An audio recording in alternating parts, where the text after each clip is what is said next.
Varicose veins కి సరైన చికిత్స కోసం సంప్రదించండి ఎవిస్ హాస్పిటల్. నమస్తే రమగారు. నమస్తే జయ.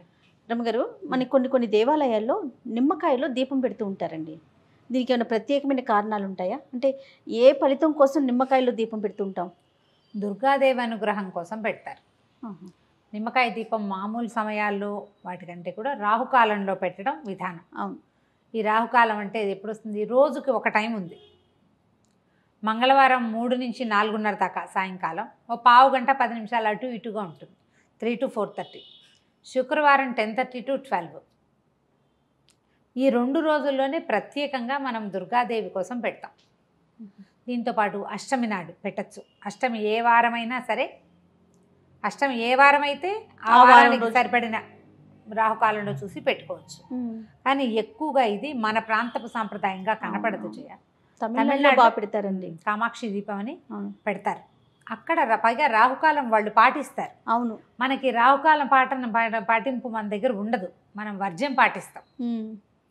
వర్జ్యం ఎప్పుడుంది అని చూస్తాం. అవును. వర్జ్యం చూసుకుని పనిచేయటం మన విధానం. క్రమంగా ఏమైందంటే గ్లోబలైజేషన్లో భాగంగా ప్రపంచ దేశాలను వదిలిపెట్టినా మన రాష్ట్రాల్లోనే కొన్ని పద్ధతులు, అక్కడి నుంచి ఇక్కడికి వచ్చిన వాళ్ళు, మా పక్కింట్లో నువ్వు మీ అమ్మగారి పుట్టిలు మద్రాసు, అట్లా వాళ్ళు పాటిస్తారు. నువ్వు చెప్తావు, అబ్బో రాహుకాలం, ఎందుకంటే మీరు రాహుకాలను వెళ్ళారు అందుకే మీకు పని అవ్వలేదంటే నా బుర్రలో అది ఫిక్స్ అవుతుంది.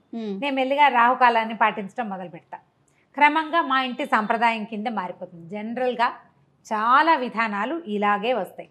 వీటిలలో ఆహారపు అలవాట్లు, ఆహారపు విధానాలు, పూజలు, పండగలకు చేసేవి, కొత్త బట్టలు కట్టుకోవటాలు, ఇలాంటి వ్యవహారాలన్నీ కూడా ఏమనాలి, ఆధ్యాత్మికమైనవి, ధార్మికమైన విషయాలన్నీ కూడా ఇతరుల నుంచి మనం కాపీ చేసేవి, నేర్చుకునేవి, అలవరుచుకునేవి ఎక్కువగా ఉంటాయి. వాట్లల్లో మనకి వచ్చిన వాట్లలో రాహుకాల దీపం ఒకటి. భక్తి కూడా అంతే చూడు, అవి కూడా అంతే అలాగే వస్తాయి. ఈ రాహుకాల దీపం ఒక 15-20 ఏళ్ల నాడు అసలు కనపడేదే కాదు.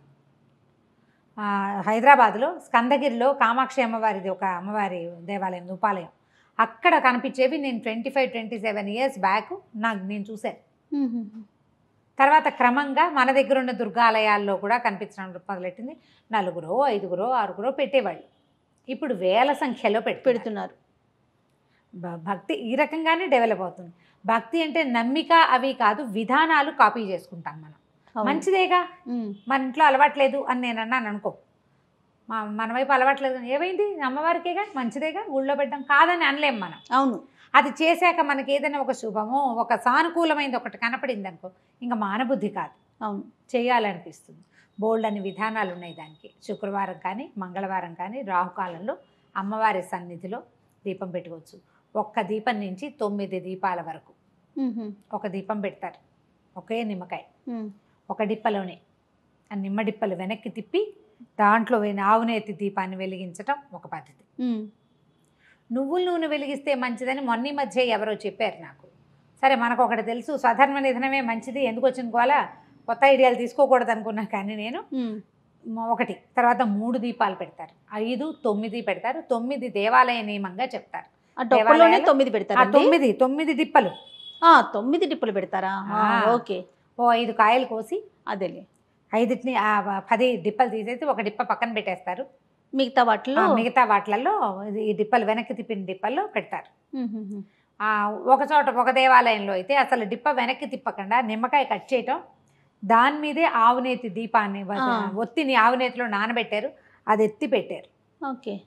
చాలామంది ఎట్లా చేస్తారంటే విధానాలు ఒకళ్ళనొకళ్ళు కాపీ చేస్తాం కదా. ఈ నిమ్మకాయ రసం పిండేస్తారు, దాన్ని పారబోయకుండా ఆ నిమ్మ రసంతో పులిహార చేసి నివేదన పెడతారు.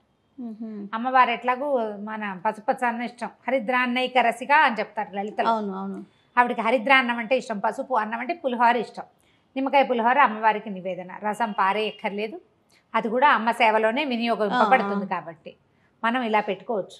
రమ్మగారు, దేవాలయాల్లోనే వెలిగించాలా, ఇంట్లో కూడా పెట్టుకోవచ్చా? ఇంట్లో కూడా పెట్టుకోవచ్చు. ఆ సమయంలో పెట్టుకోవచ్చు. మనం ఎట్లా అంటే అప్పటిదాకా అభోజనంగా ఉండి, శుక్రవారం 10:30 దాకానే కదా, 10:30కి మనం ఇంట్లోనే ఓ చిన్న పీట ఏదైనా ఒక ప్రత్యేకంగా అట్టు పెట్టుకోండి. పద్ధతులే, తమిళనాడు సాంప్రదాయాలే, వాళ్ళంతా ఇట్లాగే చేస్తారు. పీట మీద చక్కగా ముగ్గేసి నిమ్మకాయలు పెట్టడానికి వీలుగా ఏర్పరచుకుని ముగ్గు మీద ఈ 9 ఇవి పెట్టుకోవటం. 9 చెప్పాక 3, 5 ఎన్నైనా పెట్టచ్చని మనం ఏదైనా ఒకటి అలవర్చుకుంటే ఇంకా దాన్ని కంటిన్యూ చేసుకోవాలి ఓకే. ఓ పద్ధతి ప్రకారం. ఇదేంటంటే మనకి జాతకాల్లో రాహుగ్రహానికి ఇబ్బందులు ఉన్నప్పుడు రాహువుకి అధిష్టాన దేవత దుర్గ, అందుకోసం ఆమెని ఆరాధించడం కోసం దుర్గా స్తవం చదువుకోవటం. దుర్గా ద్వాత్రింశమాల ఒకటి ఉంది, 32 నామాలు ఉన్నది. దుర్గా దుర్గార్తిసమని దుర్గాపద్వినివారిణి, మంచి శ్లోకం. అన్నీ దుర్గ దుర్గ దుర్గ దుర్గ వస్తాయన్నమాట. అట్లాంటివి చదువుకుని దీన్ని వెలిగించుకోవటము. తర్వాత ఈ నిమ్మకాయతోటో ఇంకో దేనితోటో ఒక పులిహార చేసి అన్న నివేదన చేయటము, దాన్ని బాగా ప్రసాదాన్ని పంచటము దాని నియమం. అది ఇప్పుడు శుక్రవారం మంగళవారం అయితే మధ్యాహ్నం 3 గంటలకి, అప్పటిదాకా భోజనం చేయకూడదు, అన్నం తినకుండా ఉండాలంటారు. 3 గంటల నుంచి 4:30 దాకా. కానీ నేను చాలా చోట్ల గమనించింది ఏంటంటే మంగళవారాలు దేవాలయాల్లోనూ శుక్రవారాలు ఇంట్లోనూ పెట్టుకుంటారు. ఓహో. శుక్రవార రాహుకాల పూజ లక్ష్మీదేవికి కూడా ప్రీతికరమని ఒక చోట వింటున్నాం ఇవాళ రేపు. కానీ ఎప్పుడైనా రాహుకాల పూజ అంటే రాహు సమయంలో పెట్టుకుంటేనే జపిస్తే అది దుర్గాదేవికి చెందుతుంది. ఆ సమయంలో దుర్గని గనక పూజిస్తే అమ్మవారి దయ వల్ల రాహు గ్రహం తాలూకు మనకి అంతర్దశలలోనూ విదశలలోనూ ఎక్కడో చోట రాహు తాలూకు ప్రతాపం ఉన్నప్పుడు, మనకి ఇబ్బందులు ఉన్నప్పుడు అవి తొలగిపోవటం కోసం సాధారణంగా జాతకాన్ని ఫాలో అయ్యి చేస్తారు ఇట్లాంటివి. కాదు రమ్మగారు, పెళ్ళైన వారైనా పెళ్లి కాని వాళ్ళు ఎవరైనా చేయొచ్చు. ఎవరైనా పిల్లలకి జాతకం చూపిస్తారు, రాహుదోషాలు ఉంటాయి, రాహుగ్రహంతో ఇబ్బందులు ఉన్నాయి, అలా చెప్పారనుకో ఏం చేయించమంటారు అంటే పరిహారం చెప్తారు, రాహుకాల దీపం పెట్టండి అంటే సులువు కదా. అవునవును. దుర్గాదేవికి సంబంధించిన స్తోత్రాలు కొన్ని చక్కగా చదువుకోవటం, నేర్చుకోవటం, దేవాలయానికి వెళ్ళి అక్కడ శ్రద్ధగా చేయటం, ఆ దీపాన్ని అమ్మవారికి చూపించడం. దుర్గా చక్కగా స్థిమితంగా కూర్చుని ఉంటుంది. అమీర్పేటలో ఉన్న దుర్గా అమ్మవారి దేవాలయంలో అయితే మంచి హడావిడిగా ఉంటుంది. అవును అవును, బాగా ఫుల్ టైం. అప్పుడు ఏంటంటే మనకి దేవాలయంలో అయితే ఏంటంటే చక్కగా అర్చన చేసుకునే అవకాశం, సాంగంగా పూజించుకునే అవకాశం లభిస్తుంది. మనం ఇంట్లో అయితే ఏంటంటే మనకి చేతొచ్చిన పూజ చేస్తాం. అవును. సాంగ పూజ సరిగ్గా ఎట్లా కుదురుతుంది? దేవాలయంలో అయితే అర్చక స్వామి ఎవరో ఉంటారు, వాళ్ళు చక్కగా అన్నీ చెప్తారు, ఒకదాని వెనకాల ఒకటి ఏం చేయాలి లైన్ ప్రకారం మనకే వచ్చి చేసుకోగలిగితే అది ఏమీ రాదయ్యా. మనకి గుళ్ళోకి వెళ్ళలేం, ఇంట్లో చేసుకోవాలి. చక్కగా దండం పెట్టుకోండి, దీపారాధన ఒక మామూలు దీపారాధన చేసుకున్నాక అప్పుడు ఈ రాహుకాల దీపాన్ని వెలిగించి దుర్గాదేవికి సంబంధించిన ఏ స్తోత్రాన్నైనా మనం చదువుకోవచ్చు.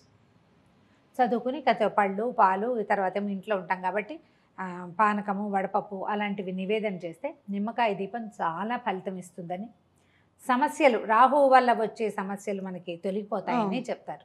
ఇది ఒక మంచి ప్రయత్నం. ఇది అందరూ పెట్టాల్సిందే చేయాల్సిందే అని అనుకోవద్దు. మీకు ఆసక్తి ఉంటే పెట్టుకోవటం, ఆసక్తి ఉండి అవసరం ఉండి. ఇది మనకి గ్రహదోషాలు ఉన్న వాళ్ళకి చాలా బాగా ఫలితాన్ని ఇస్తుంది. మామూలుగా పెట్టుకుంటే కూడా మంచిదే. మేము శుక్రవారాలు మా లెక్క ఏంటంటే ఆ 12 గంటల దాకా ఉండాలి దీపారాధన. మామూలుగా కూడా ఉంటుంది. శుక్రవారం ఏదైనా కాస్త అటు ఇటుగా లేట్ అయినా, పూజ లేట్ అయినా కూడా 10:30 లోపల దీపం పెట్టాలి, 10 రాకాలానికి ముందే దీపం పెట్టాలి అని పెట్టుకుంటాము. ఒక్కొక్క నియమం, మనం సింపుల్ నియమం పెట్టుకోవాలన్నమాట. మనం చేయగలగాలి కదా. ఏదైనా పెద్దది బరువు పెట్టుకోవడం సులువు, దానికోసం ఇంటిలి పాది ఇబ్బంది పడేలాగా ఉండకూడదు. ఈజీగా చేసుకుంటే కనుక మామూలుగా దుర్గా ఆరాధనే చాలా అత్యద్భుతమైన ఫలితాన్ని ఇస్తుంది. భయం పోగొడుతుంది. ఆపదలలో కూడా మన వెన్నంటి ఉండి, ఆపదలు రావని చెప్పలేం, వస్తాయి, వచ్చినా కూడా వాటిని తట్టుకోగలం, తప్పించుకోగలం, ఎవరిదైనా సహాయం లభిస్తుంది. అందుకని ఎప్పుడు దుర్గా పూజ చాలా సత్ఫలితాలను ఇస్తుంది. అందులో ఇదొక విధానం. తప్పకుండా. నమస్తే. నమస్తే.